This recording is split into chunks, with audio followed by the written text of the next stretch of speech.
pour ce webinaire.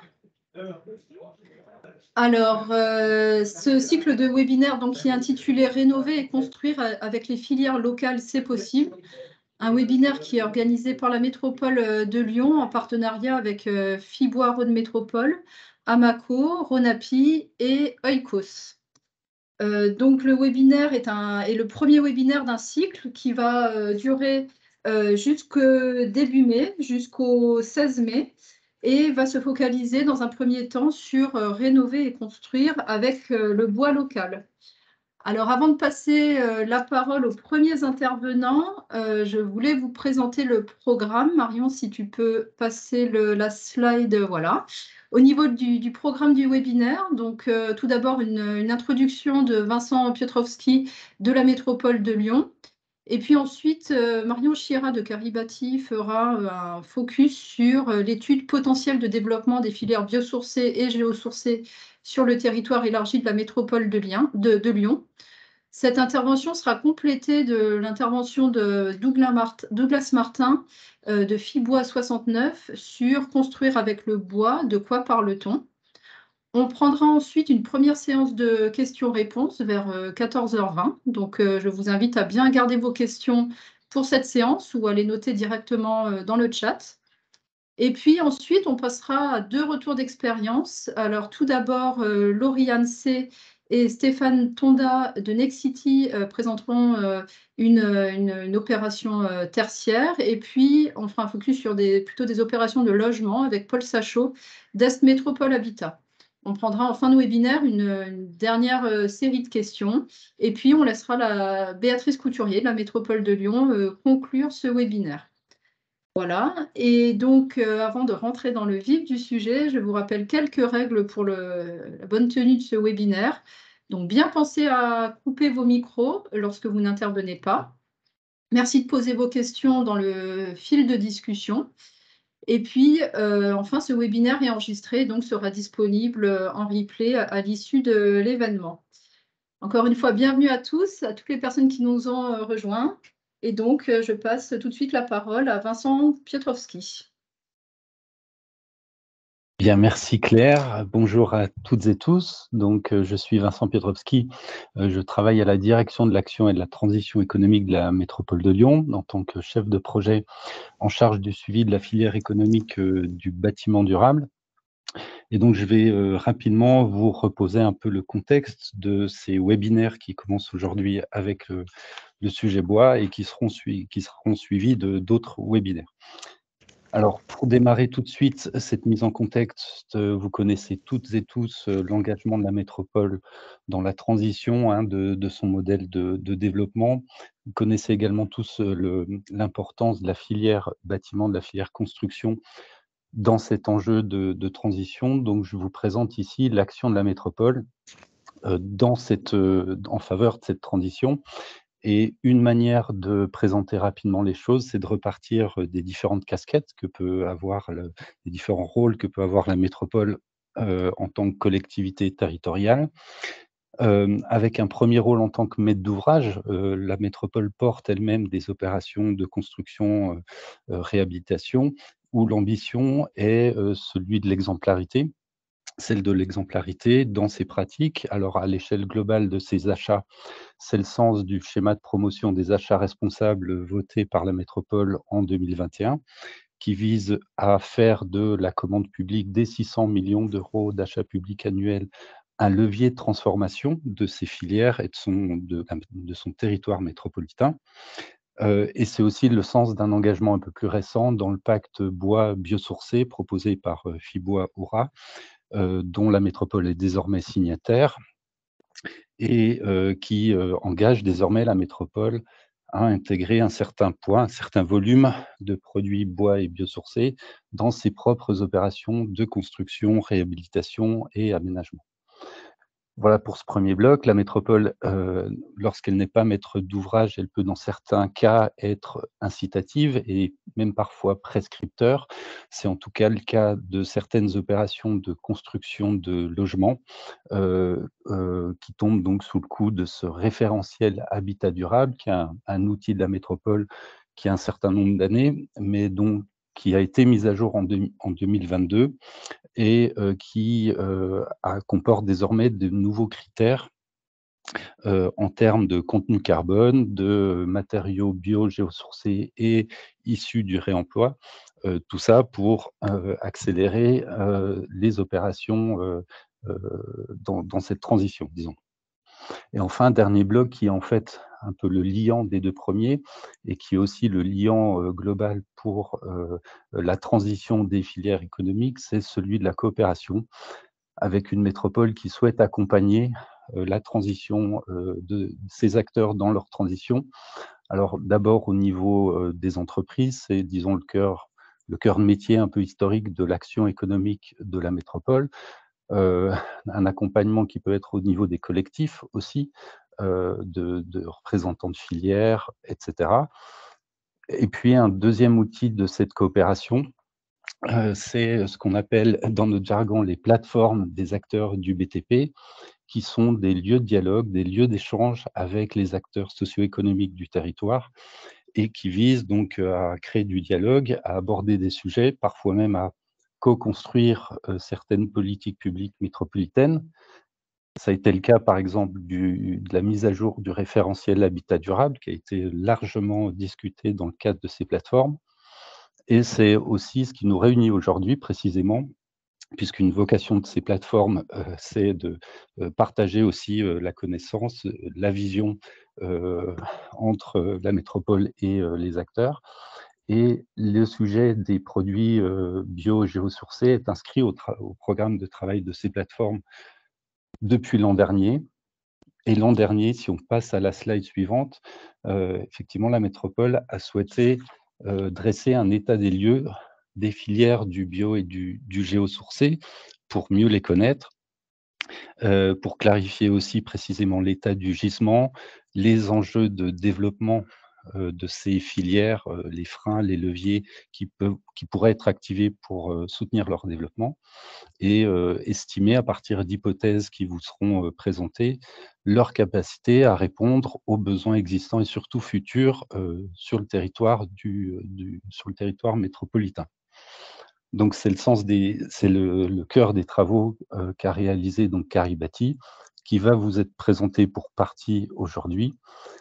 Et donc la vocation de ces webinaires, c'est effectivement à partir de ces travaux de diffuser le plus largement possible pour faire connaître les résultats hein, de ces travaux et puis surtout de mettre en perspective ce travail d'état des lieux avec une vision à propos opérationnel de représentants de certaines de ces filières. En l'occurrence, aujourd'hui, il s'agira de Fibois 69 et par aussi un propos d'acteurs qui ont eu affaire à mettre en œuvre ces systèmes bio ou géosourcés. Voilà pour le contexte. Alors, comme il y a énormément à dire sur l'ensemble de ces filières, on a fait le choix, hein, vous l'avez compris, de découper ces restitutions sous 3 webinaires. Aujourd'hui sur le bois, le 28 avril sur les isolants biosourcés et le 16 mai sur les géosourcés terre et pierre.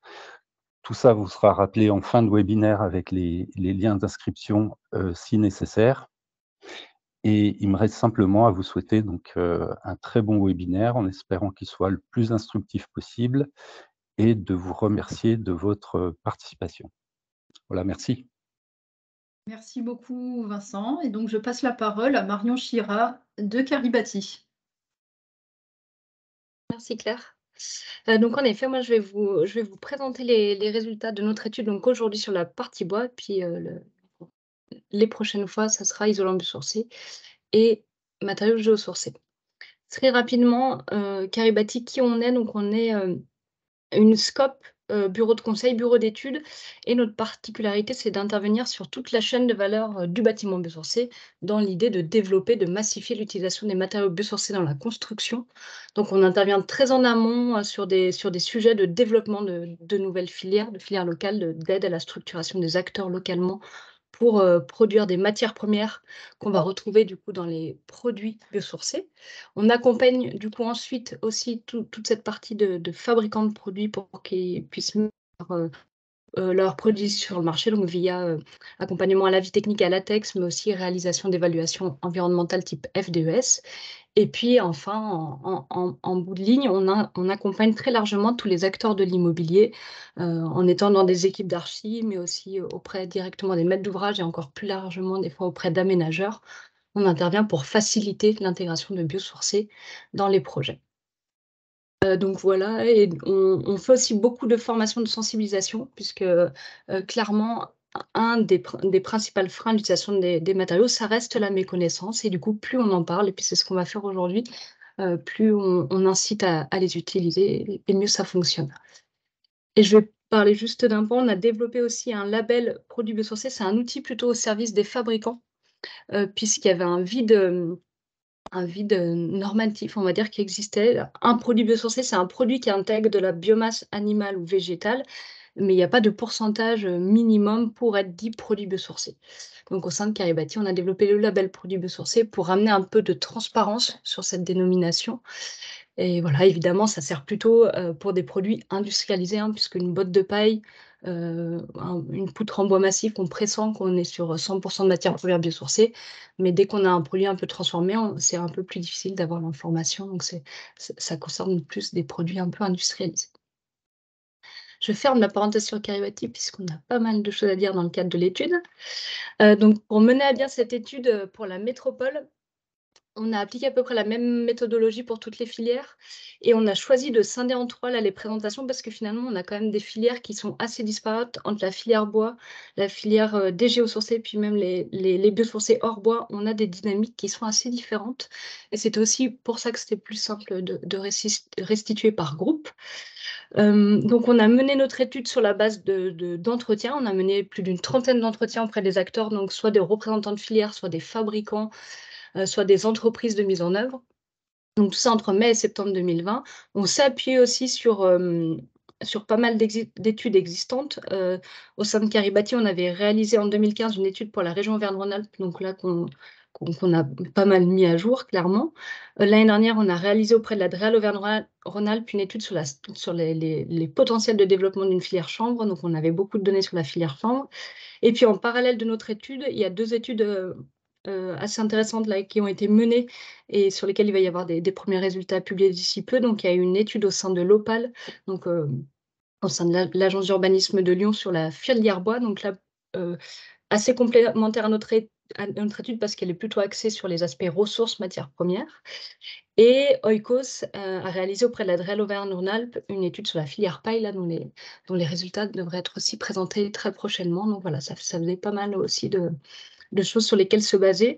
Et à partir de tout ça, on a essayé de dégager par filière ou par famille de produits. Des fois, c'était plus logique aussi de travailler par famille de produits. Je vous donne l'exemple de ce qui est présenté la semaine prochaine. On parle plutôt des isolants biosourcés plutôt que de la filière chanvre ou de la filière paille.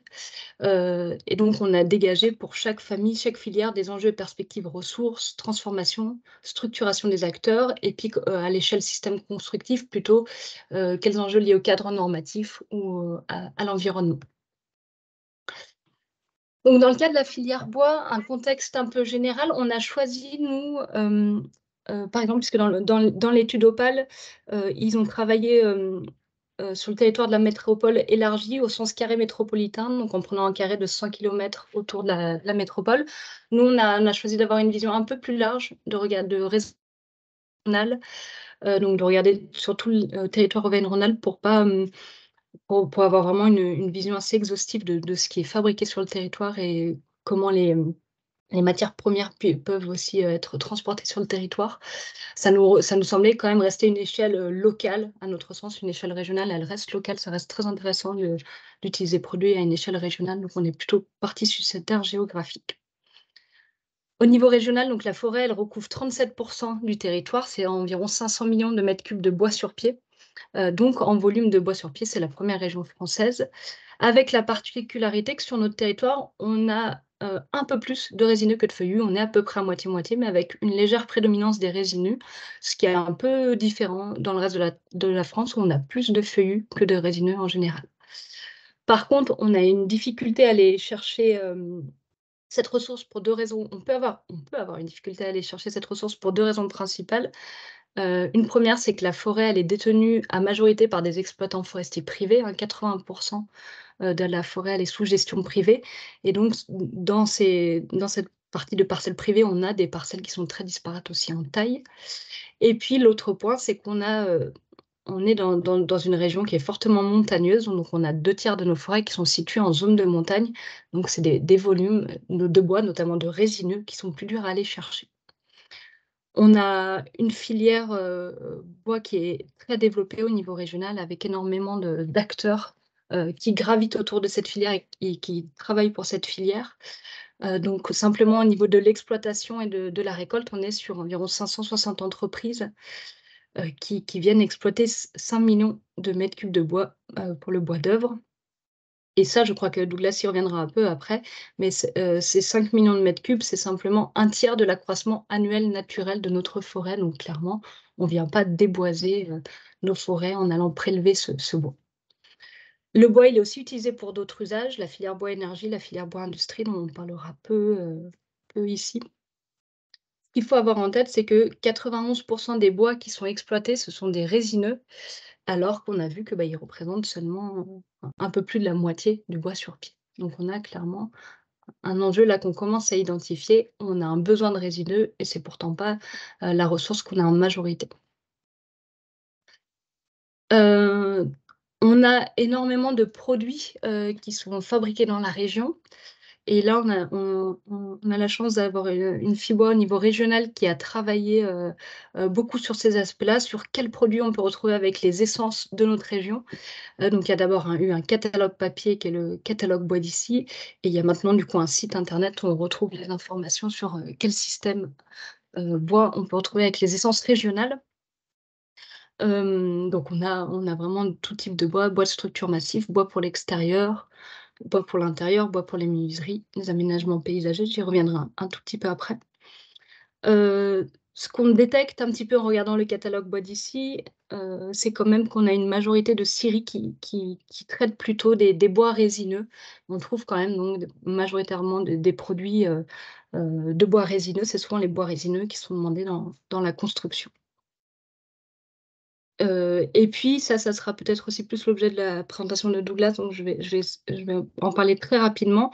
L'importance de se référer, à ce type de guide, puisqu'en fait, on va avoir, avec les essences régionales et simplement les entreprises régionales, des produits qu'on ne va pas réussir à trouver localement. On peut citer, par exemple, le CLT, le bois lamellé croisé, qui est un peu plébiscité dans les ouvrages de construction quand il y a des notions de grande hauteur notamment. Mais par exemple, il est produit en quantité très limitée dans la région et même au niveau national, ça reste un produit qu'on trouve, en petite quantité. Donc voilà, si on veut construire avec du bois local, par exemple, il faut peut-être plutôt s'orienter vers une ossature poteau-poutre bois. Voilà, on y reviendra un petit peu plus tard dans ce webinaire.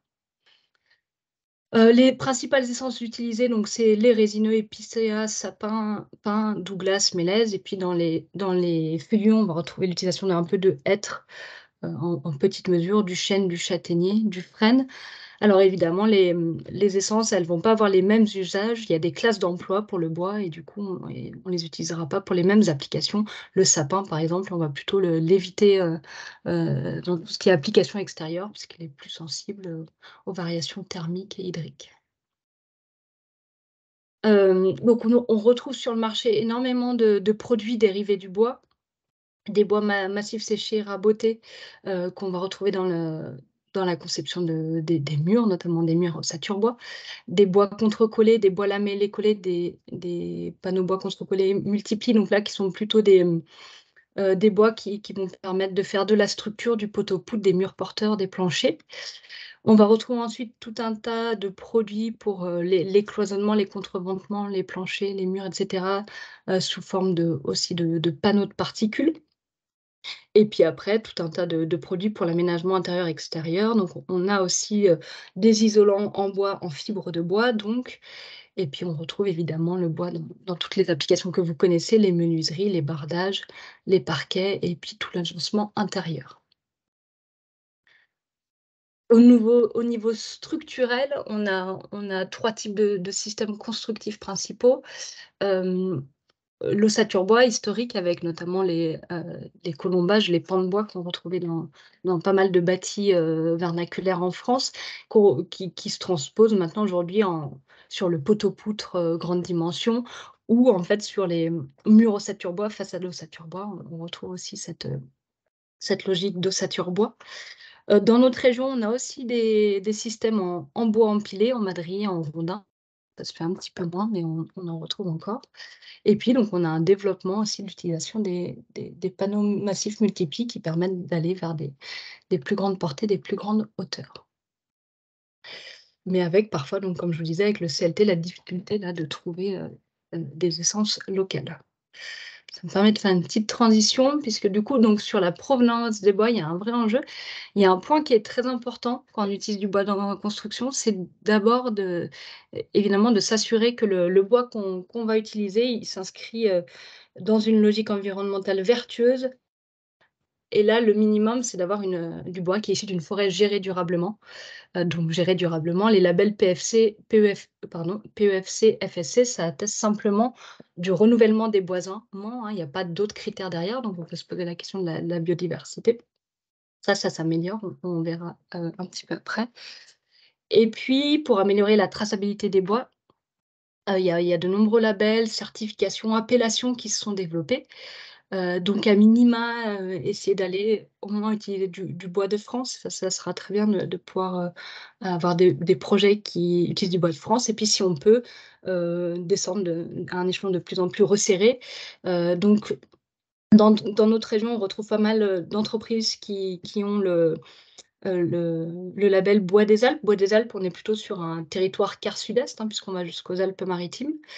Et puis encore plus localement, on peut retrouver d'autres appellations, d'autres labels, les bois des territoires du Massif central qui sont tracés, les AOC bois de Chartreuse, bois de Jura. Toutes ces appellations, elles permettent vraiment de tracer le bois depuis la forêt jusqu'à la scierie qui le transforme, de voir que tout est fait sur le même territoire.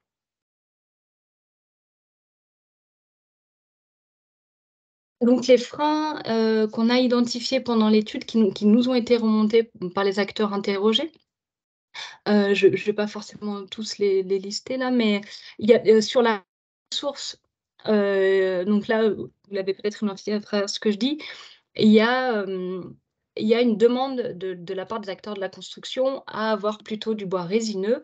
On va voir que c'est aussi lié à la transformation puisque dans les scieries, il y a une majorité de scieries qui sont plutôt outillées pour, transformer du bois résineux. Sur la ressource, il y a un autre enjeu, il y a clairement déjà un effet du réchauffement climatique sur nos forêts. On a du coup des renouvellements de forêts qui se font avec des espèces qui sont plus méridionales et puis certains résineux maintenant poussent plus haut, ne poussent plus en plaine et poussent plus haut. Et puis il y a un risque incendie qui existe maintenant, au sens feu de forêt, hein, là je parle bien de la ressource. Donc c'est aussi un enjeu qui est considéré par la filière et il y a des pistes pour éviter aussi ces risques, en tenant compte des plantations de certaines espèces avec d'autres et cetera. Le coût de la matière première est cité comme un frein qui peut favoriser l'importation. Pour vous donner un chiffre, hein, au niveau national, c'est 40 des projets, en France qui intègrent du bois français, donc on a une grosse marge de progression pour utiliser déjà plus de bois français, puis plus de bois local. Elle a tendance à aller à la baisse il y a eu des tensions sur le bois aussi au niveau mondial qui ont permis de rendre la ressource locale aussi plus, compétitive. Donc c'est une tendance à s'inverser. Sur la structuration des acteurs, il y a 2 dynamiques qu'on observe. Il y a des acteurs locaux qui ont la capacité de répondre à des marchés modestes et aux besoins de petits collectifs de particuliers et il y a des acteurs de plus grande dimension industrielle, plus importants, qui ont une dimension nationale et au-delà. Et ça peut être un frein parce que du coup ces acteurs, localement, ces acteurs qui pourraient répondre aux plus gros marchés, bah, finalement, ils ont le choix, de sélectionner leur marché, sur toute la France, entre guillemets. Donc il y a un enjeu là clairement sur les entreprises de construction et bon et il y a des petits enjeux sur les recrutements parce que, par exemple, dans les scieries, on est quand même sur des zones très rurales, donc c'est pas forcément facile aussi d'attirer les jeunes dans ces zones-là. Au niveau des systèmes constructifs et du cadre normatif, on va le voir, là, on a plutôt des bonnes perspectives parce qu'on est sur des systèmes où il y a beaucoup de DTU, d'avis techniques, en tout cas de techniques courantes. Les points, ça va être quand on est en ERP, en logement collectif, à partir de la 3e famille, on a une réglementation incendie qui se durcit. Sur les perspectives, en fait, on voit qu'on a une disponibilité en bois localement qui est très importante. Et si on arrive à empêcher le pas d'exister plus de bois local, on pourrait, avec la filière telle qu'elle est aujourd'hui, passer de 9% de logements construits à environ 40%. Donc on voit qu'on a une belle marge de progression avec la filière telle qu'elle est aujourd'hui. Et en fait, on se rend compte que les acteurs, ils sont déjà dans cette dynamique-là. Dans les entretiens qu'on a faits, dans les retours qu'on avait, notamment de Fibois, il y a beaucoup d'acteurs qui ont déjà commencé à faire des investissements pour augmenter leur outil de production et être en capacité de répondre aux enjeux de massification qui arrivent dans les années à venir. Donc, on a plutôt déjà une dynamique qui va dans le bon sens sur la capacité des acteurs locaux. Donc là, je l'ai déjà dit, les techniques, elles sont plutôt bien encadrées. Et sur les enjeux environnementaux, on a plutôt beaucoup de données environnementales disponibles. On a plusieurs configurateurs pour les produits bois, notamment aussi un pour les bois français. Et le gros intérêt du bois, c'est de stocker du carbone pendant sa croissance. Et on va prolonger ce stockage de carbone lors de la mise en œuvre des produits bois dans le bâtiment. Donc clairement, un gros intérêt à utiliser le bois. Et j'avance rapidement parce qu'il me reste peu de temps. Le but de l'étude, c'était aussi d'évaluer les besoins de la métropole en matériaux biosourcés, dont le bois, notamment au regard des objectifs qui sont fixés dans le référentiel Habitat durable. Donc, pour le moment, dans le référentiel Habitat durable, on est sur un objectif qui correspond au niveau 1 du label bâtiment biosourcé, donc intégrer 18 kg de biosourcé par mètre carré SDP. Et à partir de 2025, on augmente un peu cet objectif, on passera à 24 kg de biosourcé par mètre carré SDP. Au niveau de la métropole, on a fait des hypothèses sur le nombre de logements qui seraient construits d'ici 2030 et le nombre de bureaux. Et donc, en se basant sur les objectifs du référentiel Habitat durable, on arrive à un besoin là, sur les 8 prochaines années d'avoir 115 000 tonnes de biosourcés disponibles pour répondre à ces objectifs. Donc ça, c'était une hypothèse de base. On a fait aussi une hypothèse haute où il y aurait une accélération de la construction de logements. Donc on double en quelque sorte la construction de logements. Donc on arrive à un besoin plutôt autour de 200 000 tonnes de biosourcés. Donc là, on a simplement fait un calcul de la ressource disponible par rapport aux besoins de la métropole et on se rend compte que là, la ressource disponible, donc là, on est parti en fait sur la base sur les productions de sillage régional, qui est un chiffre 2021 de l'Agreste. Et nous, on a appliqué une évolution de 2,5% par an, qui serait discutable. Mais dans le sens où on a identifié que sur le bois qui est exploité dans la région, il y en a encore une grosse partie qui est exportée. C'est-à-dire qu'on importe du bois, mais nous-mêmes, dans la région, on en exporte aussi une partie des bois qu'on exploite dans nos forêts. Donc, on a complètement la disponibilité à en exploiter plus localement. Et donc, on voit que là, les besoins de la métropole, ils seraient largement couverts par les bois régionaux. Ça tient compte du fait qu'il n'y a pas que le territoire de la métropole qui demande du bois régional, hein, il y a aussi d'autres territoires qui vont en demander. Et puis, pour affiner ces hypothèses, on a fait des simulations avec le calculateur bois biosourcé, la calculatrice bois biosourcé de Ambition Bois. Donc, on a simulé 3 bâtiments qui atteignent, en tout cas sur le IC Construction, les objectifs actuels RE 2020. Ça sera affiné. Je pense qu'on peut être meilleur encore avec ces simulations, hein, ça sera affiné. Mais du coup, donc, sur le premier exemple, en ossature béton avec une façade ossature bois isolée en fibre de bois, pardon. Le deuxième, on est en ossature béton avec une façade ossature bois isolée en paille. Et sur la dernière simulation, on a un rez-de-chaussée béton et 2 étages bois, plus FOB, plus une charpente industrielle. Donc, on intègre beaucoup plus de bois.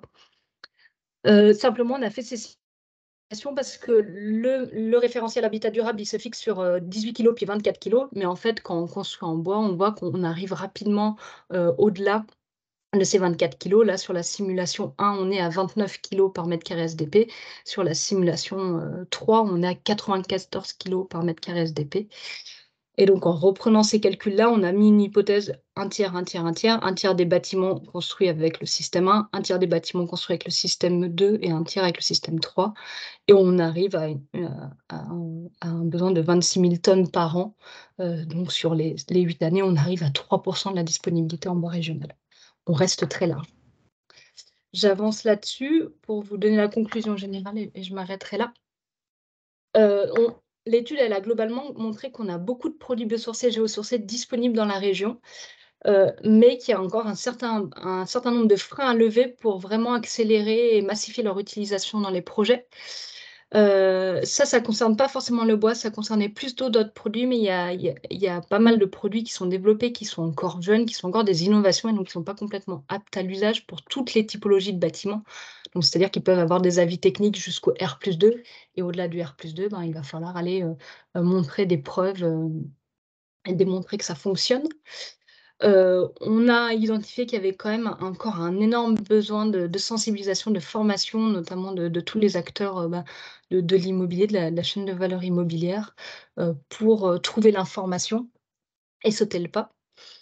Les disponibilités par ressources, elles sont aussi disparates et donc là, il y a un gros enjeu à mixer les matériaux. On voit que pour le bois, il n'y a pas vraiment de problème sur la disponibilité de la ressource. Ce qu'on va affiner dans la suite de l'étude, c'est la disponibilité par système constructif. Mais voilà, sur d'autres filières, on peut avoir, déjà une tension sur la disponibilité de la ressource. On le verra dans les autres webinaires. Et puis, ce qui a été revenu, ce qui est cité souvent comme frein, c'est évidemment le coût des systèmes. Ça revient régulièrement comme le principal frein à la prescription. Donc ça, c'est clairement vrai si on limite la comparaison application à application, mais en regardant à l'échelle plus large, on peut trouver aussi des équilibres au niveau du bâtiment. Merci pour votre attention.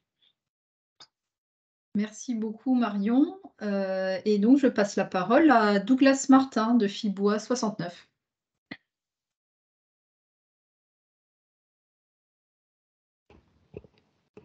Bien, bonjour à tous, Douglas Martin, je suis le directeur de Fibois 69 et donc on va essayer de rentrer un petit peu dans le détail donc de quoi parle-t-on quand on dit construire avec le bois. On va rentrer dans le détail mais rester assez généraliste et on va rester sur des choses simples, plutôt des notions principales puisqu'après il faut adapter un peu tout ça à chaque projet. Mais donc, je vais démarrer. Alors là, je sais pas pour passer la diapo si j'ai la main ou s'il faut que je partage mon. Je m'en occupe, tu as qu'à me donner. Eh ben, je te donnerai les tops. Donc juste voilà, Fibois 69, on a un réseau d'associations présents sur la région et partout en France, avec comme objectif donc de fédérer les entreprises de la filière forêt-bois, qui sont des entreprises d'un secteur économique avec beaucoup de disparités entre l'amont et l'aval, mais aujourd'hui qui doivent travailler ensemble pour apporter ce matériau bois, notamment dans le bâtiment, en vue d'un emploi plus massif du bois. Donc si tu peux avancer Marion. Si on doit, à mon avis, résumer la question aujourd'hui, de quoi parle-t-on? D'abord, de quelle matière on part et quels produits on va avoir. Donc c'est la question du sourcing. Et ce bois derrière, donc le bois, on va dire que c'est une appellation générique. Où est-ce qu'on le met? Où est-ce qu'on l'applique?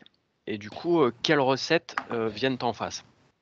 Et alors là, directement quand même pour le dire, à la fois sur le sourcing, donc le bois est aujourd'hui une matière intégrée au commerce international, donc qui représente autour de 3% du commerce en valeur. Donc une question à se poser d'entrée de jeu sur effectivement d'où vient le bois de manière géographique. Et dans un second temps, comment utiliser le bois, c'est surtout se dire comment je le fais rentrer dans des référentiels modernes, puisqu'on voit que construire en bois, c'est pas forcément une nouveauté, mais il va falloir répondre aux exigences actuelles, que ça soit technique ou urbanistique. Donc voilà, de quoi on part et où est-ce qu'on le met pour répondre aux exigences actuelles. Donc on peut avancer, Marion. Donc pour le redire, effectivement, produire du bois aujourd'hui, c'est gérer des forêts pour contraindre les arbres à apporter un matériau qui soit ensuite employable dans le bâtiment. Et aujourd'hui, le bâtiment demande à avoir des matériaux qui sont homogènes, normés. Et c'est donc là la différence notable aussi entre les résineux et les feuillus. Il est aujourd'hui beaucoup plus simple d'obtenir des résineux de manière homogène, d'avoir des bois qui soient droits, sans branches, et donc qui vont permettre de plus facilement de rentrer dans les référentiels de la construction que des feuillus qui naturellement sont des bois plus torses, plus branchus, pour lesquels du coup on a plus de mal à avoir d'homogénéité quand on va ensuite réfléchir à l'échelle de certains lots. Donc ça, c'est les bases de la sylviculture. La forêt française est la première forêt feuillue européenne, mais aujourd'hui, les feuillus peinent à répondre à la demande du bâtiment, notamment en structure. Alors, c'est des choses qui évolueront certainement dans les années à venir, mais c'est le constat qu'on peut faire aujourd'hui. Les résineux sont plus homogènes, poussent plus vite, sont plus légers, peuvent avoir une résistance mécanique équivalente et donc sont aujourd'hui plus intéressants pour la filière bois et pour la filière bâtiment. Donc on peut avancer, Marion. Aujourd'hui, alors on l'a dit, les forêts de la région Auvergne-Rhône-Alpes sont un des premiers stocks à l'échelle nationale. Et au-delà de l'aspect boisé donc des terrains, on a une culture de gestion forestière, de sylviculture pour produire du bois de qualité, puisqu'il ne suffit pas d'avoir une surface de forêt pour avoir des arbres qui répondent aux critères donc de transformation et de mise en œuvre du bois.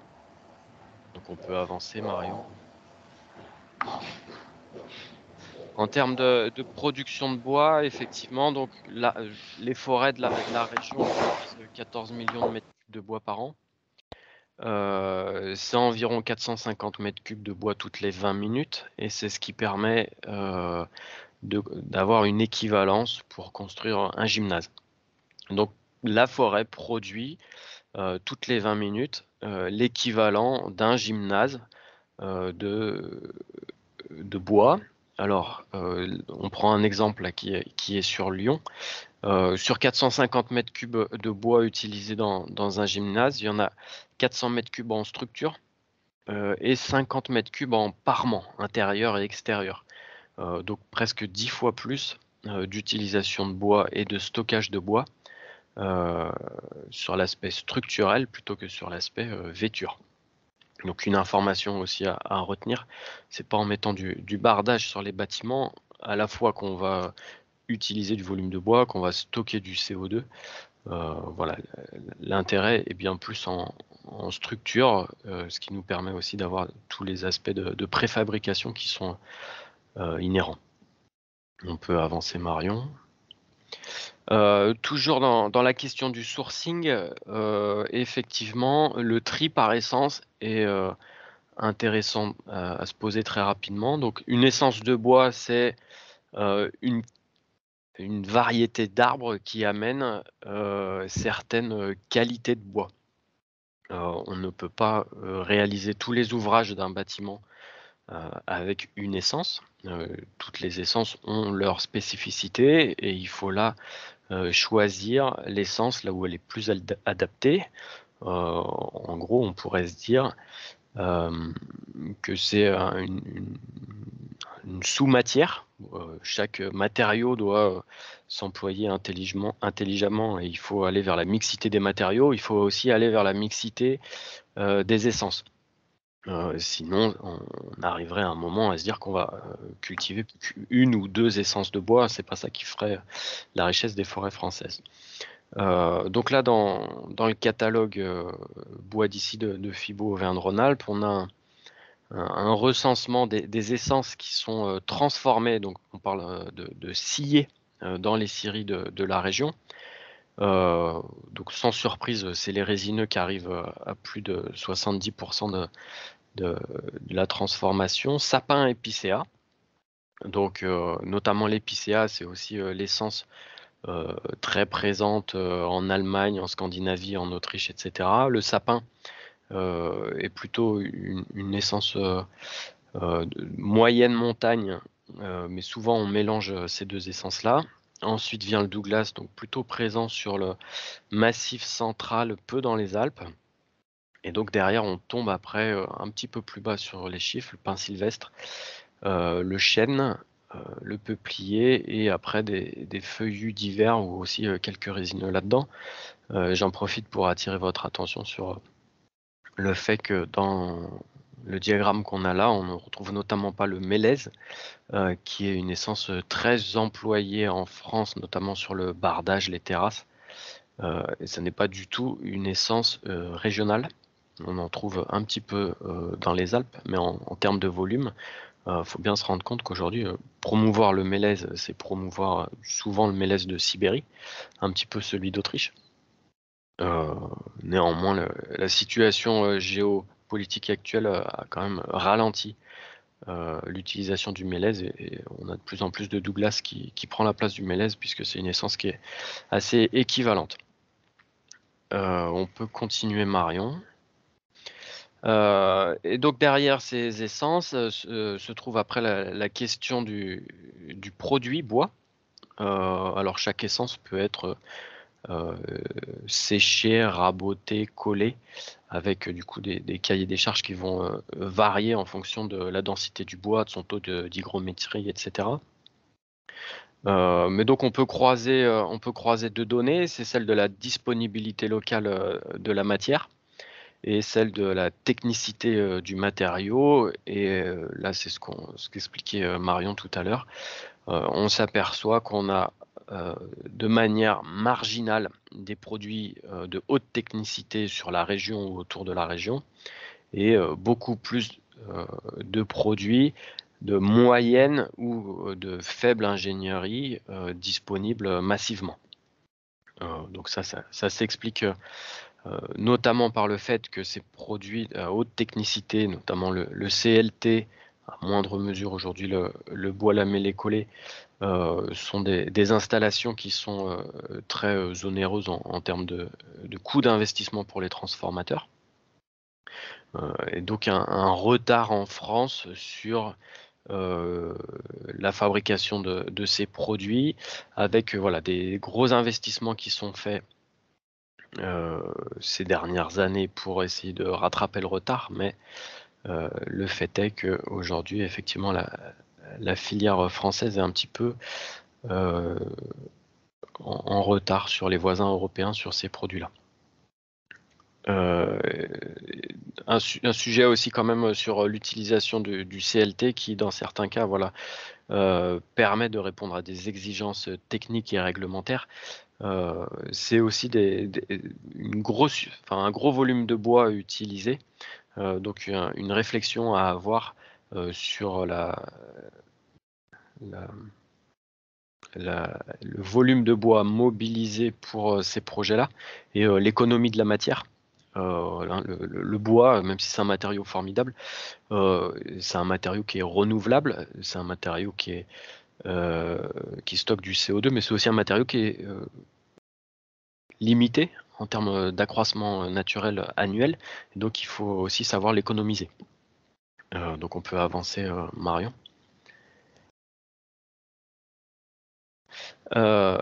Après, donc ce bois, où est-ce qu'on va l'utiliser? Si on parle de massifier aujourd'hui l'utilisation du bois, en priorité, c'est rester dans des techniques courantes. Et c'est donc l'employer dans des domaines qui sont couverts par des DTU. Alors évidemment, on peut innover, on peut aller chercher de nouvelles pratiques, demander des avis techniques, etc. Globalement, c'est pas dans l'ADN de tout le monde. Et aujourd'hui, les DTU permettent d'employer du bois de manière courante, et ça n'a plus une dimension innovante forcément aujourd'hui d'employer le bois. La première premier DTU sur le mur ossature bois date de 88, et voilà, ces réglementations sont amendées régulièrement pour coller à l'actualité. Donc pas forcément une prise de risque aujourd'hui à construire en bois. On peut continuer. Alors on avait travaillé il y a quelques temps sur un récap pour savoir voilà, où je mets le bois, quel est le niveau de technicité attendu, et surtout où est-ce que c'est aussi économiquement viable, puisqu'en fait vous pouvez faire un peu tout ce que vous voulez avec le bois, mais il y a un moment à la fois où la technique et les coûts vont vous rattraper. Donc globalement sur les constructions de logements, de bureaux et de RP, tant qu'on le dernier plancher est en dessous des 8 mètres, on est sur des solutions qui sont compétitives et où le bois peut être apparent à l'intérieur. Ensuite, on va avoir une phase intermédiaire entre les 8 mètres et en dessous de 28 mètres pour le dernier plancher, où le bois va être adapté en façade, éventuellement en plancher, mais il va falloir apporter des garanties supplémentaires. Et là, on va commencer à devoir encapsuler le bois, et donc il sera plus forcément apparent en intérieur. Viennent ensuite les immeubles de grande hauteur, ou en tout cas toutes les solutions qui sont à plus de 28 mètres pour le dernier plancher. C'est possible, mais ça devient quand même plus complexe et plus onéreux. Donc on se dit que c'est pas forcément là le cœur de marché pour la construction bois. Il y a des choses qui sont jouables à ce niveau-là, mais il va falloir quand même être plus armé que sur les premières typologies de bâtiments. Alors on peut avancer, Marion. Donc on en a parlé tout à l'heure rapidement. Le site Ambition Bois permet de préévaluer des volumes de bois et de biosourcés en fonction de scénarios assez tôt dans le processus de conception d'un bâtiment. Et donc on va pouvoir doser un petit peu l'effort bois biosourcé en fonction de quels sont nos objectifs et d'application du bois. Donc un niveau d'ambition 0, c'est celui d'avoir un bâtiment complètement traditionnel, même si on viendrait dessus mettre du bardage bois et des menuiseries bois. Aujourd'hui, c'est pas là que sont les ambitions. On a ensuite un niveau d'ambition A1, où on va commencer à avoir des façades ossature bois sur une carcasse, une structure poteau-poutre béton, qui sont un bon marchepied, si je peux le dire, pour commencer à découvrir le mur bois, la préfabrication, les interactions entre la maçonnerie et les systèmes bois. Avant d'aller plus loin, et peut-être pour ne pas griller les étapes, je trouve que la façade ossature bois est un bon produit d'appel en tout cas. On peut aussi regarder en dessous des scénarios où on vient faire des attiques, par exemple dans le cas de duplex, donc d'apporter des niveaux bois, ce qui permet sur une partie de l'opération de moins être contraint par ce qui est acoustique sur les planchers bois. On peut avancer sur la suite. Et après, on peut pousser les curseurs, mais c'est on est sur un niveau plus avancé encore, en employant plus de bois. Souvent, on gardera un noyau béton pour les circulations verticales. C'est une demande des services du SDEMIS pour sanctuariser ces espaces au cas où les pompiers devraient intervenir.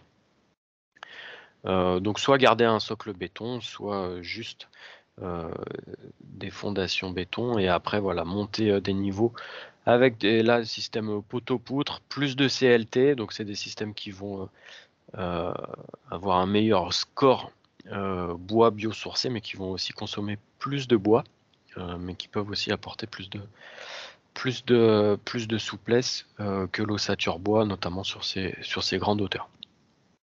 Alors une fois qu'on a dit tout ça, c'est la question après des outils qu'il peut y avoir pour pré-étudier les dossiers. Donc on peut avancer Marion, voilà.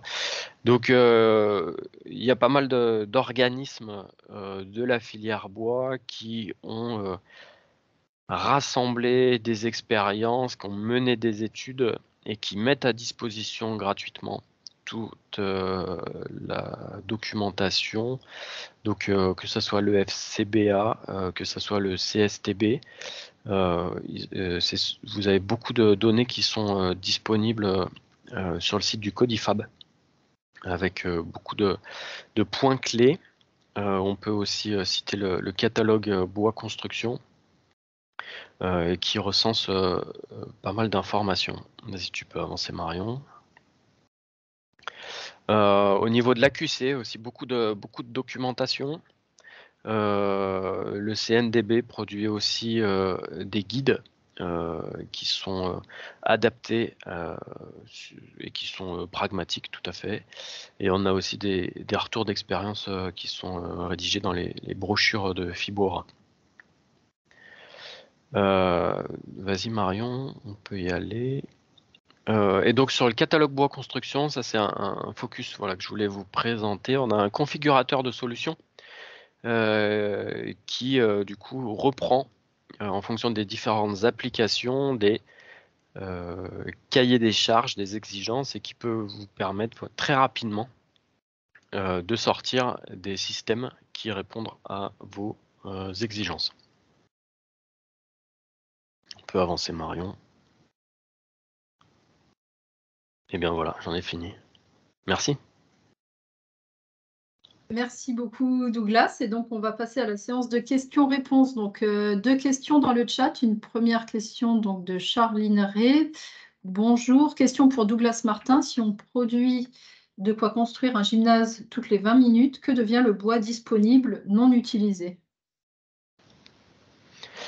C'est une bonne question. Donc globalement en France, on sait qu'on a un stock de bois qui est croissant dans la forêt. Donc en fait on le stocke en forêt. Depuis pas mal d'années, c'est ce qu'on vit. Après, il y a malheureusement des arbres qui arrivent malgré tout à maturité et qui grossissent. Certains arbres, quand ils grossissent, ils ont des défauts qui grossissent avec eux. Et dans certains cas, ces arbres ne trouvant pas preneur en France, on les exporte à l'étranger. Donc aujourd'hui, on a du bois, mais on en exporte une partie faute de demande. Voilà. Merci beaucoup. Une autre question d'Amandine Ducamp. Bonjour, on comprend qu'il n'existe pas de DTU au-delà de 6 niveaux pour la construction ossature bois. Est-ce bien cela? Alors, les DTU ne parlent pas forcément de niveau, ils parlent de hauteur en haut d'un mur. Donc, effectivement, il me semble que pour les DTU ossature bois, c'est jusqu'à 28 mètres et on parle du haut du mur.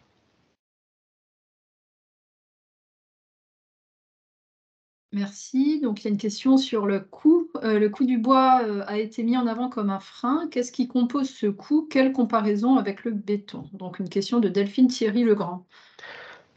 Alors, le coût du bois. Effectivement, on a souvent communiqué sur des bâtiments bois plus chers que des bâtiments traditionnels. Ce qu'on observe, c'est que plus la réglementation thermique et environnementale avance, plus l'écart se résorbe. Pendant longtemps, le bois était un peu un produit de niche Et en construisant en bois, on construisait aussi des bâtiments avec un haut niveau de prestation, ce qui pouvait aussi expliquer certains coûts. Aujourd'hui, vu le contexte d'inflation générale, le bois redevient compétitif par rapport à ce qu'on a vécu il y a 1 ou 2 ans, par rapport aux autres filières, parce qu'on a aujourd'hui un matériau bois qui s'est stabilisé par rapport à des matériaux qui sont plus énergivores. En fait, c'est ça aujourd'hui qui va faire le coût des matériaux, c'est aussi l'énergie consommée pour le produire. Et on a la chance pour l'instant sur le bois, c'est de consommer malgré tout assez peu d'énergie. Donc on maîtrise le coût de sortie, même si les scieries ont besoin de bois, enfin d'énergie pour transformer le bois. Merci. Nous avons une autre question d'Isabelle Soares. Bonjour, on voit que la part résineux est privilégiée par rapport à la norme, mais on constate que nos forêts de résineux brunissent du fait de stress hydrique, de maladies, champignons, scolites. Quel impact sur la filière à l'avenir? Les résineux brunissent parce qu'ils portent leur résine. Les feuillus souffrent tout autant et vont éventuellement perdre leurs feuilles plus tôt à l'automne. Tous les arbres souffrent du réchauffement climatique. Le fait est qu'on a planté des résineux dans les années 50-60 sur des zones qui n'étaient pas adaptées, par exemple des épicéas en plaine. Qui sont aujourd'hui sujets aux scolites. Donc eux sont effectivement en train de dépérir. On parle de millions de mètres cubes. Ça fait partie de ces bois aujourd'hui qui ne trouvent pas preneur. Parce qu'on est sur une surproduction de grumes qu'il faut sortir pour des raisons sanitaires. Mais on sait que la prochaine essence la plus sujette aux impacts du réchauffement climatique en volume, ça sera le châtaignier sur la région Auvergne-Rhône-Alpes. Donc le phénomène n'est pas du tout ciblé vers les résineux. Les résineux, on le voit un petit peu plus effectivement, parce que ça ressort dans le paysage, mais tous les arbres sont sujets à ça. Donc aujourd'hui, l'objectif, c'est de sortir ces bois de la forêt avant qu'ils perdent complètement toute résistance mécanique et d'adapter ce qu'on va replanter à la place. Mais le réchauffement climatique, le dérèglement, les sécheresses et les insectes qui vont avec vont beaucoup plus vite que tous les scénarios qui étaient envisagés jusque-là. Merci beaucoup. Puis on va prendre une dernière question avant de passer au retour d'expérience, sachant que bien sûr, au niveau des intervenants, vous pourrez répondre aux questions directement dans le chat, et puis on aura une dernière séance de questions-réponses à la fin. Une question de Charline Ray. Je comprends dans votre présentation et vos réponses qu'une grande majorité du bois exploité aujourd'hui en région Aura est exporté. Suivant vos chiffres, on exploite aujourd'hui seulement 1% du bois disponible. Quelle part est exploitée et utilisée en région Aura, en France et à l'export? Alors, une grande majorité du bois exploité aujourd'hui en région Aura est exporté. Non, la grande majorité est bien transformée dans la région ou dans les régions voisines. Chiffres exploités. Je pense que les 1%, donc ça doit être par rapport au stock de bois sur pied. Effectivement, chaque année, on récolte l'équivalent de 1% du stock de la forêt française. Mais dans le stock, ça comprend aussi des arbres qui sont trop jeunes pour être exploités. Voilà, je pense que ça répond à la question de dire si c'est pas précis, mais il faut bien faire attention. On récolte 50% de l'accroissement annuel, mais on récolte effectivement 1% du stock. Mais dans notre stock, il y a des arbres qui sont trop jeunes et qui ne sont pas mûrs pour être exploités. Merci beaucoup, Douglas. Donc, on va donc passer au premier retour d'expérience. Donc, je vais passer la parole à Lauriane C., qui est directrice de programme adjointe de Nexity, et à Stéphane Tonda, directeur du service programme. Oui, bonjour à tous. Vous m'entendez bien? Très bien. Super. Écoutez, oui, je me présente, comme vous l'avez dit, Stéphane Tonda, directeur du service programme tertiaire à Lyon. Je vais commencer par faire une introduction assez rapide sur la démarche Nexity sur le bas carbone. Et après, je laisserai Lauriane vous présenter un retour d'expérience un peu plus précis. Alors, Nexity, nous, on est engagé dans la construction bois déjà depuis à peu près une dizaine d'années, particulièrement en région. Je pense qu'on doit tourner à peu près à 5 livraisons par an en bois en moyenne depuis 10 ans. Nous sommes le premier maître d'ouvrage au palmarès BBCA pour la 4e année consécutive. Alors, ça veut dire quoi? Ça veut dire que on sort des opérations entre guillemets par défaut BBCA. On essaye en tout cas d'en sortir un maximum qui est au moins ce label BBCA, sauf certains clés en main où le BBCA est impossible, mais on essaye vraiment de les sortir à minima BBCA. Et depuis 2022, on s'est mis comme objectif d'être moins 10% en dessous des seuils réglementaires en ce qui concerne le poids carbone. Et puis récemment, donc, on a signé le pacte bois biosourcé le 23 mars en Auvergne-Rhône-Alpes, ce qui va nous permettre d'avoir des objectifs encore plus ambitieux sur déjà de bien sécuriser la provenance du bois sur du bois français et d'aller un peu plus sur du matériau biosourcé. Je vais citer 2 opérations assez significatives. Le Palazzo Meridia, une opération que l'on a livrée à Nice en février 2020. Alors, c'est un immeuble de 8000 m² SDP. À l'époque, c'était le plus haut de France en structure bois. Je crois que depuis, il y en a eu d'autres encore plus hauts. Mais en tout cas, on était très fiers à l'époque de livrer cet immeuble-là sur ce point-là. Il est sorti E3C2, ça c'était plutôt une prouesse en 2020 de sortir un immeuble C2, en tout cas chez Nexity c'était le premier. Toujours sur du BBCA, BPOS. Sur la structure, on le voit en bas à gauche, on est vraiment full bois sur des murs planchers CLT, panneaux et poutres et poteaux bois. Et le deuxième exemple que je voulais vous citer, c'est une série de petits bâtiments de 1000 à 1600 mètres carrés. C'est une série de petits bâtiments. C'est un démonstrateur en fait sur des bâtiments très vertueux en environnement et à bas coût. On essaye d'attaquer ces 2 cibles-là en parallèle. Très vertueux, c'est-à-dire que là, on va sur du bloc de chambre Biosis pour les murs. On reste aussi en poteau poutre bois. On a une ambition, donc BBCA, quand je vous l'ai dit, il est là par défaut. On a une ambition E2, C2 et sur du biosourcé, on ira probablement au niveau 3. Donc ça, c'est une série de petits bâtiments que l'on va lancer. Le premier va être lancé à Saint-Priest le mois prochain et devrait faire partie d'une série qu'on va étendre à l'échelle nationale, si ça marche bien. Si on peut passer la slide, s'il vous plaît. Merci beaucoup. Et donc, dans le retour d'expérience qu'on va vous présenter avec Lauriane, c'est un retour d'expérience sur le premier de série d'une série de 9 bâtiments, full bois encore, qu'on lance sur Saint-Priest. Donc, ce sont des bâtiments qui varient entre 2000 et 3000 m² SDP. On sera sur 24 000 m² au total. Et on sera sur une structure mur et plancher CLT, poteau poutre bois, BBCA, E3C1. Et là, je vais laisser Lauriane aller dans la précision du premier bâtiment qu'on a livré le 22 septembre de l'année dernière.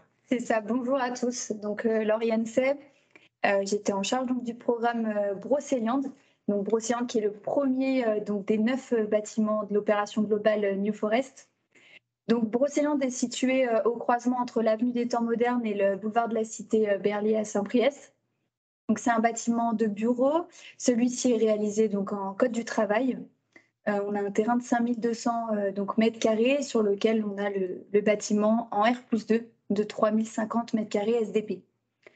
Donc, le bâtiment dispose de 100 places de stationnement. On a 57 places en extérieur et 43 places dans le niveau donc, qui est semi-enterré. Donc, l'immeuble est divisible en 12 lots. On fait généralement des immeubles très flexibles donc, pour les acquéreurs. Et chaque lot dispose de sa terrasse privative. Au niveau de l'équipe projet, donc on avait JVC Architecture en tant qu'architecte, Ingebois en tant que BET structure et la société AIA pour la partie maîtrise d'œuvre OPC. Donc Stéphane l'a dit, c'est une opération qu'on a livrée en septembre 2022, donc qui a duré 15 mois et qu'on a réalisée en corps d'état séparé.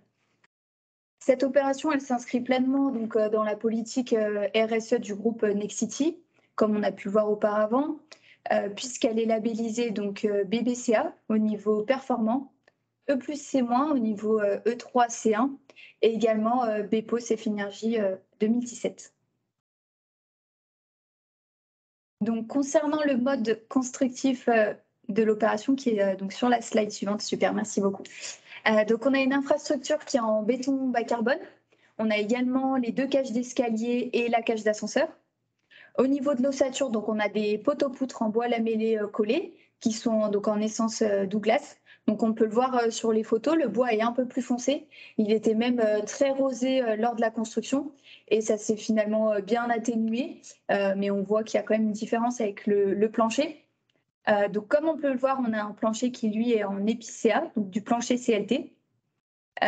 Donc on le voit sur toutes les images, puisque même au dernier niveau, on a des caissons de toiture donc, qui font vraiment office de toiture sur lequel on a un bac sec.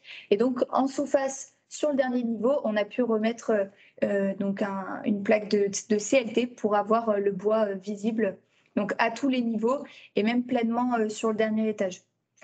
Au niveau des murs à ossature bois, donc on est en bois épicéa avec donc de la laine de bois comme isolant. Donc petit point sur le dernier niveau, on peut voir qu'on a tout de même la technique qui est distribuée par des îlots de faux plafonds suspendus et ça permet vraiment d'avoir le bois le plus apparent possible au niveau de la charpente et du CLT. Au niveau de la façade, on a pu le voir sur les slides précédentes, on a fait le choix de mettre en place un bardage Neolife. C'est un choix qu'on a mûrement réfléchi en interne. Pourquoi ne pas mettre de bois et mettre du Neolife? Simplement par rapport à ce produit qui est résistant aux UV et qui du coup permet d'assurer une façade qui reste constante dans le temps. Et pourquoi le choix du Neolife? C'est un matériau composite, certes, mais qui est composé à 80% de fibres de bois. Donc, ça nous paraissait être quand même un produit très intéressant par rapport à la démarche environnementale globale du projet. Enfin, on a installé en toiture donc, des panneaux photovoltaïques, ce qui nous permet d'avoir le label BEPOS. Et du coup, on va pouvoir faire un petit retour d'expérience. On voulait évoquer les difficultés que nous, on a rencontrées pour traiter avec des entreprises de construction bois. On a pas mal d'entreprises en France, aussi dans la région, mais ces entreprises ont souvent une charge de travail plutôt importante, donc elles vont pouvoir choisir leur dossier. Et puis parfois, bon, par rapport aussi au coût de construction, c'est pas toujours évident de s'aligner avec les entreprises. On parlait aussi des essences de bois, de la provenance du bois, puisque sur ce dossier, on a du bois français. C'est pas toujours simple d'avoir, au moment où on traite avec l'entreprise, de savoir quelle essence on va avoir et puis surtout la provenance. On voulait également parler donc, du temps d'étude et de préparation. Donc bon, aujourd'hui, je pense que ça se sait un petit peu qu'il faut du temps pour préparer un chantier en bois, puisqu'il faut que les lots techniques aient fait leurs études. Si on a des réservations dans les poutres et autres, il faut bien que ça soit fait en amont, avant le lancement en production. Après, effectivement, ça va aller beaucoup plus vite au montage que pour une construction en béton, par exemple. Au niveau du coup de la protection du bois, quand on veut garder du bois apparent, que ce soit en sous-face, donc CLT, mais même au niveau des poteaux-poutres, il faut vraiment créer un plan de gestion dès le départ, que ce soit pour le transport, pour la pose, et puis ensuite tout au long du chantier, jusqu'à qu'on soit hors d'eau, hors d'air, mais même après, pour garder une belle qualité de bois. Et ça, c'est vraiment pas évident, que ce soit pour les entreprises ou pour nous, notamment par rapport aux intempéries. Donc voilà, petit retour d'expérience là-dessus. Et enfin, un point aussi sur la performance énergétique. On cherche donc à combiner performance énergétique et construction bas carbone. Et sur ce dossier, au niveau du bas carbone, le fait d'ajouter des panneaux photovoltaïques, on en a quand même une surface importante, eh bien, on venait dégrader notre bilan. Et on se rend compte finalement que pour avoir cette production d'énergie qui permet d'alimenter les parties communes de l'immeuble, eh ben, on va devoir compenser sur d'autres produits pour arriver à être tout simplement à l'équilibre. Donc voilà, ça, on ne l'avait pas forcément en tête sur d'autres projets. Voilà pour ce petit retour d'expérience. Merci beaucoup pour ce témoignage. Et donc, je vous propose qu'on passe à la dernière séance de retour d'expérience, donc avec Paul Sachot, qui est chargé de mission expérimentation et financement au sein de Est Métropole Habitat.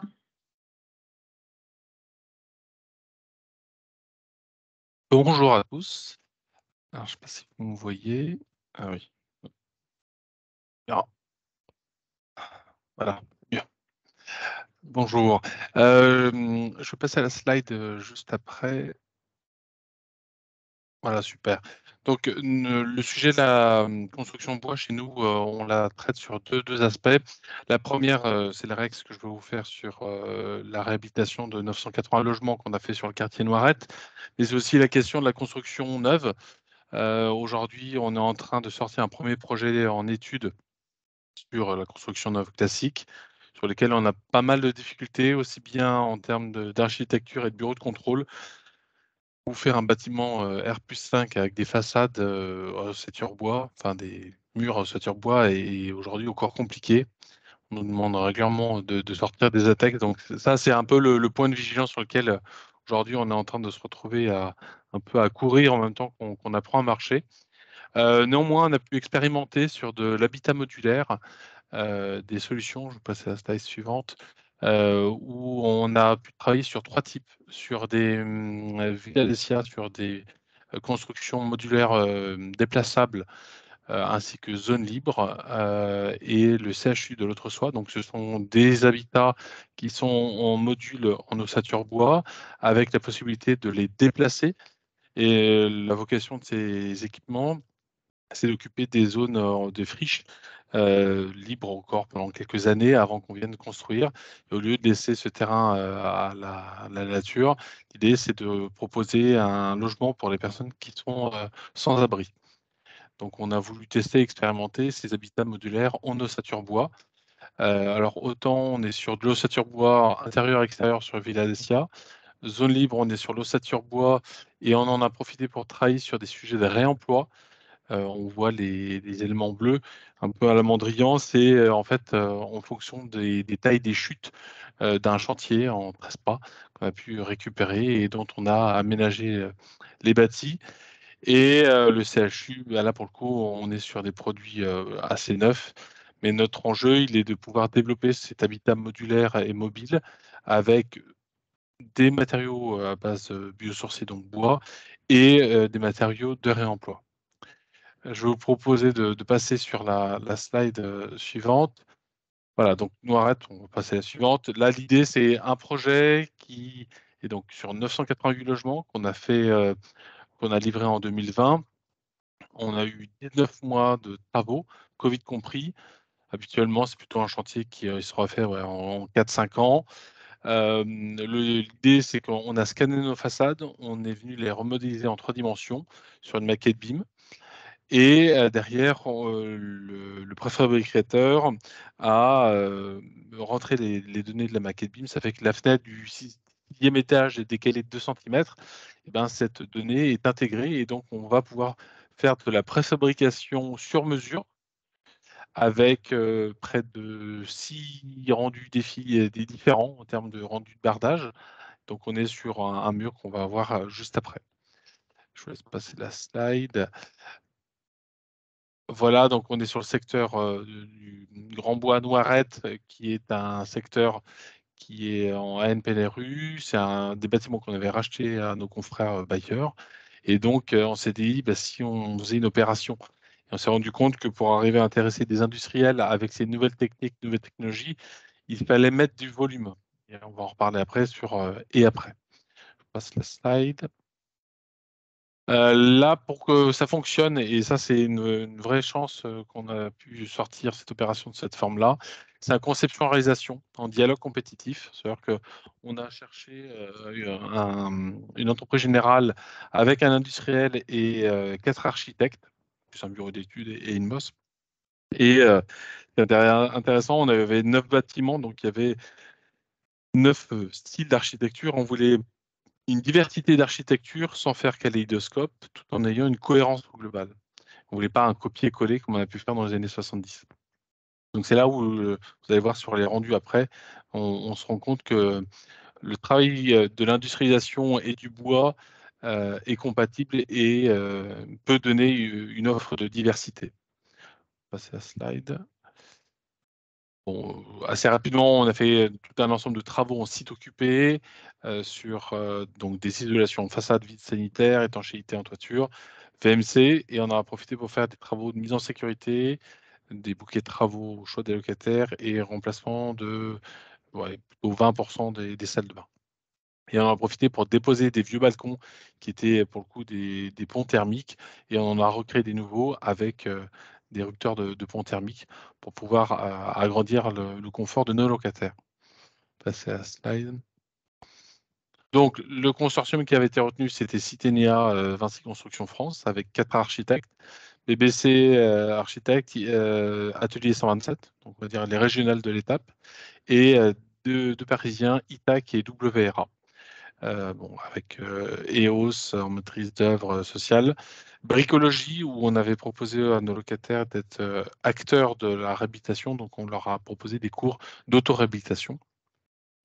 Après, bureau d'études Maté, milieu studio, DPS et Denisou aussi en AMO avec Voxoa. Et le préfabricateur, donc l'industriel, dans ce cas-là, était Harmonis. Donc, ce qui est intéressant, on peut voir sur la façade qu'on a 3 styles, 3 types de matériaux différents. Et c'est ce qui nous permet, grâce à la préfabrication, c'est que les architectes se sont appuyés sur les pas de préfabrication, donc les données, les gabarits routiers, pour concevoir un projet qui fait qu'entre l'image qui a été vendue au concours et puis la réalité, eh ben, il n'y a pas eu d'écart. C'était vraiment cette façade-là qu'on a eue à la fin. C'est la slide juste après. Voilà, on peut retrouver toutes ces images de quartier. Donc, on a des façades avec de l'enduit, on a des façades avec avec du Neolife, avec du Viroc. Donc, Neolife à base de 70% de fibres de bois et 30% de résine. Viroc, c'est un mélange béton de bois. Les différents enduits. Donc, on a, passer à la slide suivante, un projet où on est parti sur 42% de façades préfabriquées. Les autres façades, malheureusement, ne pouvaient pas forcément être préfabriquées. Mais néanmoins, ces façades-là, on les a isolées à base d'isolants fibres de bois, type Pavatex. Et on peut retrouver sur l'image de gauche, là, les gabarits routiers. Donc, on a fait des gabarits de 2,70 m par 11,90 m. Pourquoi pas plus grand, pourquoi pas plus large? Si on ne voulait pas se retrouver en convoi exceptionnel, c'était la limite de l'exercice.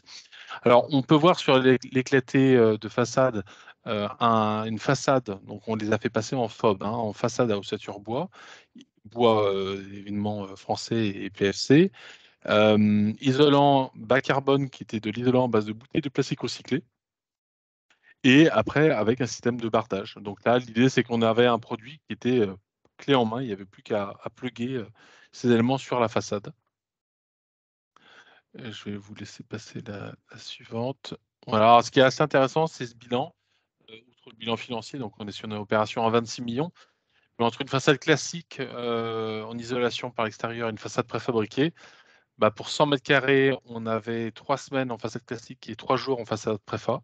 Façade préfabriquée 650, classique 650 percements et façade préfabriquée 150 percements. Donc une grosse diminution de la gêne pour nos locataires. Mais aujourd'hui, la difficulté, elle est toujours encore présente. C'est une façade classique. Alors, c'était à l'époque, depuis les prix ont un peu augmenté. On était à 90 € du mètre carré. Quand une façade préfa, on était à 360. Donc, certes, le prix a augmenté sur les façades extérieures classiques, mais d'un autre côté, on est en train de travailler avec différents bailleurs sur un groupement de commandes pour massifier la commande et pour rassurer les industriels pour arriver à sortir des volumes qui nous permettront de diminuer le prix. Alors, donc ça, c'est un travail qui a été financé par l'ANRU, la métropole de Lyon, la région, la Caisse des dépôts, et accompagné par la ville de Vaux-en-Velin. Passer la slide juste après. Et après, on a donc un nouveau projet qui sort, qui est 930 logements sur le quartier Bel Air à Saint-Priest, avec une ambition un peu plus forte. C'est que là, on a décidé de ne pas mettre que des isolants bas carbone, type fibre de bouteille plastique recyclée, mais à 80% de matériaux biosourcés. Donc là, on a mis isolé en fibre de bois. Pourquoi 80 et pourquoi pas 100%? Nous, on était prêts à mettre 100%, mais face à une réglementation qui fait que mettre du biosourcé au-delà de 28 mètres, je dirais pas que c'est pas impossible, mais c'en est quand même pas très loin. Et aujourd'hui, on se dit, si c'est pour qu'on passe 500 000 € sur un ATEX dont on n'est pas sûr d'avoir le résultat, on préfère mettre 500 000 € dans la rénovation des canalisations pour nos locataires. Mais néanmoins, on touche un peu la limite de l'exercice. C'est que nous, on aimerait bien en mettre plus, mais aujourd'hui, la réglementation est encore très contraignante. On rêverait que la réglementation évolue avec l'ensemble des ATEX qui ont été faits pour les Jeux Olympiques à Paris, où beaucoup d'ATEX et de dérogations préfectorales ont été acceptées.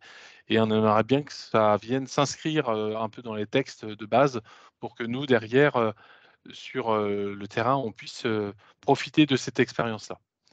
Et après, on a d'autres opérations. On a une première opération qui va bientôt sortir en construction neuve, en mur au bois, sur lequel on avait déjà beaucoup travaillé avec de la paille, mais pareil, problème de réglementation aujourd'hui, beaucoup de difficultés à la sortir.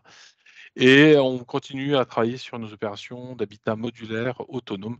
Donc l'idée, c'est de les rendre un peu plus autonomes que ce n'est actuellement. Voilà le petit retour d'expérience qu'on peut vous faire. Merci beaucoup. Et puis j'en profite pour remercier tous les intervenants pour le respect du timing, car tout le monde a vraiment bien tenu le temps d'intervention qui était assez court. Donc il y a une question sur le projet Noirettes. À quoi est dû le surcoût de la façade préfa comparé à l'ITE? C'est, on va dire, pour un sixième, les études, parce qu'on a été obligé de faire un ATEX, un avis technique de chantier, auprès du CSTB, ce qui nous a coûté beaucoup de temps et de l'argent. Deuxièmement, c'est que les volumes de bois, il faut qu'on transporte ces panneaux préfabriqués. Donc ça demande des sections de bois assez conséquentes, qui coûtent évidemment plus cher que de mettre de l'isolant fibre de bois. Donc il y a cette dualité de est-ce que j'accélère mon chantier, mais à quel coût? Parce que derrière, il faut quand même qu'on transporte l'ensemble de ces structures. Et pour le coup, les sections qui ont été dimensionnées pour ces panneaux préfabriqués, les sections sont presque plus dimensionnées pour le flambement et le mouvement au moment du déplacement de ces panneaux que pour la véritable utilité au quotidien sur la façade. Donc c'est ça qui nous a coûté relativement plus cher en fait. Merci. Est-ce qu'il y a d'autres questions? Il y avait une question sur l'origine des bois, mais qui a été répondue dans le chat. On a encore le temps de prendre quelques questions. Donc, est-ce qu'il y a des retours d'expérience avec du bois de réemploi? Je veux bien poser une question à l'oral, si possible. Cyril Pouvel de la DREAL. Est-ce que vous m'entendez? Oui? Oui. C'était pour savoir comment vous étiez organisé au niveau du bailleur sur la question du bois et des biosourcés en général. Est-ce que c'est chaque conducteur d'opération qui gère son opération ou est-ce que vous avez un référent comme le promeut un peu la démarche du pacte Fibois biosourcé? Donc, deux réponses. La première, oui, là, on a un référent, donc soit par le biais de ma part, soit un de mes collègues. On est deux en binôme sur la question de bois, du biosourcé et plus largement du biosourcé, du géosourcé et des démarches qu'on va appeler cradle to cradle ou du berceau au berceau. On aimerait bien en mettre plus, mais comme je vous l'ai évoqué, hein, c'est des problèmes réglementaires qui aujourd'hui ne nous aident pas et nous facilitent pas beaucoup. Mais néanmoins, on aimerait bien même servir de support s'il y a besoin pour la DREAL, ça sera avec grand plaisir. Si on peut essayer d'échanger nos expériences pour qu'on puisse s'enrichir de ce qui se passe sur tout le reste de la France, pour qu'on puisse vraiment mettre un coup de booster. Nous, on est les premiers à le mettre et Est Métropolitain, mais j'échange régulièrement avec mes collègues de LMH et de GLH qui s'inscrivent aussi dans ces démarches-là. Et Aura HLM, qui est le syndicat interbailleur, regarde pour vraiment faire la promotion et on est sur un rapport win-win où tout le monde a tout intérêt à gagner, mais tout le monde ne sait pas comment y aller. Donc on manque un peu d'outils là-dessus. Ok, Merci. merci, à suivre. Merci. Il y avait une question donc sur le réemploi, si vous aviez des retours d'expérience avec du bois de réemploi. Moi, j'en ai pas fait particulièrement. Peut-être que Douglas, si vous en avez. Moi, je sais qu'il y a des opérations qui sont dans les tuyaux, mais j'ai pas vu encore d'opération ressortir. Je crois qu'il y avait une double problématique. La première, la problématique, c'était le traitement du bois, si le traitement était suffisant et s'il fallait y revenir, et sur des problèmes fongiques de champignons et d'insectes qui posaient encore quelques soucis. Mais je pense que c'est comme, je dirais, la question du réemploi, c'est un peu comme la question des portes coupe-feu. Aujourd'hui, c'est interdit et je pense que dans quelques années, on aura certainement des certificateurs qui seront capables de nous redonner une durée de vie pour des portes coupe-feu qui étaient 2 heures, qui sont peut-être une demi-heure, mais avec toute une batterie de tests. Je pense qu'on devrait pouvoir y arriver. Ouais, je pense que tu as mis un bout de réponse dans ce que tu viens de dire, c'est comment on requalifie le matériau, c'est-à-dire qu'on l'a employé pour une valeur à un moment, est-ce qu'on est capable de reconfirmer cette valeur de résistance, quelle qu'elle soit? Et aussi, donc, ce que je disais un peu au début, c'est que chaque essence peut avoir son application, sa résistance, etc. Aujourd'hui, réutiliser en structure, c'est compliqué. On va peut-être la réutiliser en parement ou quoi. Mais est-ce qu'on aura encore l'adéquation entre l'essence qu'on a, projet initial et projet de réemploi? Ça va certainement avancer, mais aujourd'hui, c'est vrai que ça reste assez compliqué à mettre en œuvre, sauf à accepter de dégrader l'usage du bois pour arriver sur quelque chose de moins exigeant, et quitte à sortir complètement de ce qui est structurel et réglementaire.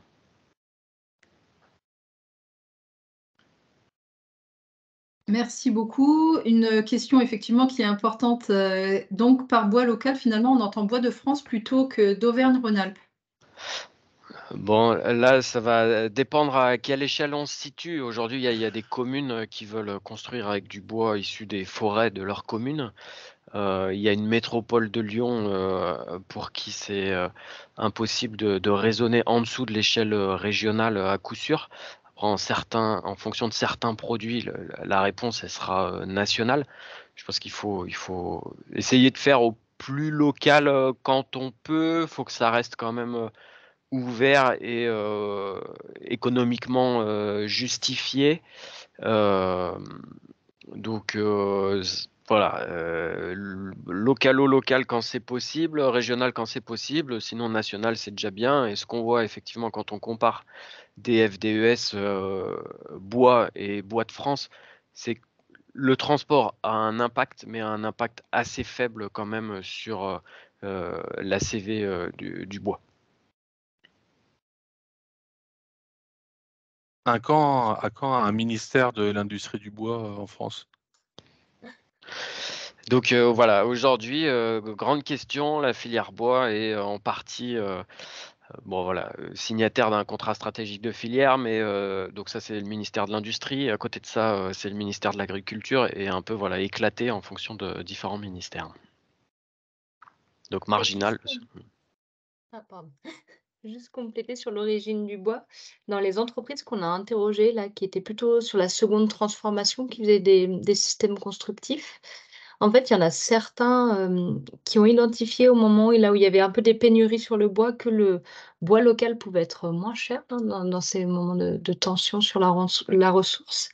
Et ce qui est identifié, c'est que par exemple, il y a certains acteurs pour avoir la disponibilité bois local plus facilement, et ben, il y en a qui ont décidé d'avoir en interne leur propre sillage, d'intégrer ça à leur modèle pour pouvoir, aller chercher la ressource locale et proposer que des systèmes en bois local. Donc on voit que c'est quand même en train d'évoluer et que potentiellement, ouais, on pourra aller plus facilement sur, bois français, c'est bien, puis encore plus local, ça sera à suivre, ouais, je ne l'ai pas dit tout à l'heure, mais du coup, dans les suites de notre étude, il y a des détails de systèmes constructifs, où on voit justement l'origine des bois, qu'utilisent les entreprises. Donc est-ce que c'est plutôt justement des approvisionnements Europe, France, ou voire, plus localisés, et dans quelle proportion? Voilà, donc effectivement, là, pour répondre à la dernière question, qui sont ces entreprises en Auvergne-Rhône-Alpes? Donc sur l'étude complète que vous pourrez retrouver sur le site des plateformes, il y a tout ce complément sur les entreprises locales. Donc vous pourrez aussi consulter ce document complet et puis voir effectivement à qui faire appel localement. On va pas, on va s'arrêter là sur le temps de questions-réponses, excusez-moi, hein, parce qu'on arrive déjà au terme du webinaire. Je vais passer donc la parole à Béatrice Couturier de la métropole de Lyon. Oui, bonjour, Béatrice Couturier, Métropole de Lyon. Donc, je vais avoir la tâche de faire un bout de propos conclusif. Alors, j'espère en tout cas que ce webinaire aura répondu à vos attentes. Ce que je voudrais dire par rapport à la suite de ce qu'on peut tous collectivement attendre par rapport à ce type de séance webinaire, et puis plus globalement toutes les actions que nous conduisons sur le territoire métropolitain sur la question des matériaux biosourcés, géosourcés et du réemploi, c'est que, bon, mais ça je pense que vous l'avez déjà tous constaté, il y a aujourd'hui une forte volonté politique sur le territoire métropolitain, donc d'être une référence, de faire du territoire métropolitain une référence sur la question de ces matériaux-là. Alors, j'ai envie de dire aux deux bouts de la chaîne, c'est-à-dire à la fois sur le développement de l'offre et sur la massification aussi de la demande. Donc, on a parlé d'un certain nombre d'outils au début de ce webinaire qui vont nous permettre, enfin on l'espère, de massifier l'utilisation des matériaux biosourcés, géosourcés du réemploi, notamment le référentiel habitat durable. Je précise juste à ce sujet qu'aujourd'hui, même si le niveau de base du référentiel est à 18 kg, on a énormément de consultations d'opérateurs qui sont fixés sur le niveau 2 donc, du label biosourcé 24 kg. Et donc, à partir de ça, on espère vraiment faire effet levier massification sur la demande à venir en termes de recours à ces matériaux. Et donc, c'est cet effet levier sur la demande qui va aussi nous permettre de travailler également sur l'offre et l'accompagnement à la structuration et au développement d'une offre locale, bien entendu. Et donc, c'est vraiment l'objectif de ces webinaires, c'est vraiment d'arriver à faire connaître, identifier les freins, travailler sur les leviers. Et on voit qu'à travers les études qu'on a pu lancer, et donc vous êtes là sur le premier webinaire, mais on en aura 2 autres par la suite, qu'on cherche vraiment collectivement à trouver des solutions par rapport aux freins identifiés. Alors, simplement pour vous préciser que je pense que beaucoup connaissent déjà la démarche. On a initié début 2022 une plateforme des acteurs du BTP, donc vous trouverez le lien dans la slide. Donc il y a un accès libre à tout le monde à cette plateforme, donc vous y trouverez un certain nombre de ressources, notamment toutes les ressources documentaires qu'on a déjà capitalisé sur la première année de travail des plateformes. Donc cette première année qui était déjà sur les sujets des matériaux biosourcés, géosourcés et du réemploi. Donc on a toutes les présentations, tous les comptes rendus qu'on a fait et les ateliers de travail. On a eu notamment un atelier de travail, 2 ateliers de travail sur le volet les freins et le volet assurantiel sur la question des matériaux. Donc, des ateliers qui ont été vraiment productifs. Donc, je vous encourage à aller voir les conclusions. Et puis, peut-être pour la suite aussi, annoncer que jusqu'à la fin de l'année, nous allons continuer donc à animer cette dynamique d'acteurs avec vous tous. sur ces sujets-là. Et donc, il nous reste en gros 8 mois ou 7 bons mois de travail à faire. Et donc, je vais annoncer les quelques événements prochains qui vont arriver dans le cadre de la plateforme des acteurs. Donc, nous avons le 28 avril 2023 de 13h30 à 15h, deuxième webinaire qui sera aussi sur le sujet des matériaux biosourcés, mais tous les autres matériaux à l'exception du bois qu'on vient de traiter aujourd'hui. Et principalement sur la question des isolants biosourcés. Le 16 mai 2023, 13h30 à 15h, sur la question de la terre crue et de la pierre. Donc là, les matériaux géosourcés, comment rénover et construire avec les géosourcés. Et puis donc, vous avez le lien d'inscription qui va vous permettre de vous connecter, enfin de vous inscrire si ce n'est pas déjà fait. Voilà, donc je vous remercie tous pour votre attention, l'intérêt que vous avez pris à nous suivre sur cette plateforme. J'espère que vous avez eu des réponses aux questions que vous vous posez. Si ce n'est pas le cas et s'il y a des questions qui subsistent, je pense que vous pouvez donc continuer à nous écrire et à nous envoyer vos questions et on pourra les traiter. Alors, la séance a été enregistrée, il y aura bien sûr un replay. On mettra tout ça sur le site des plateformes. Voilà, donc je pense que nous avons maintenant, nous arrivons au bout de cette séance. Donc je vous remercie tous chaleureusement. Merci à nos invités, merci aux intervenants et puis bonne fin de journée à tout le monde. Merci à tous. Merci, au revoir. Au revoir. Merci, au revoir.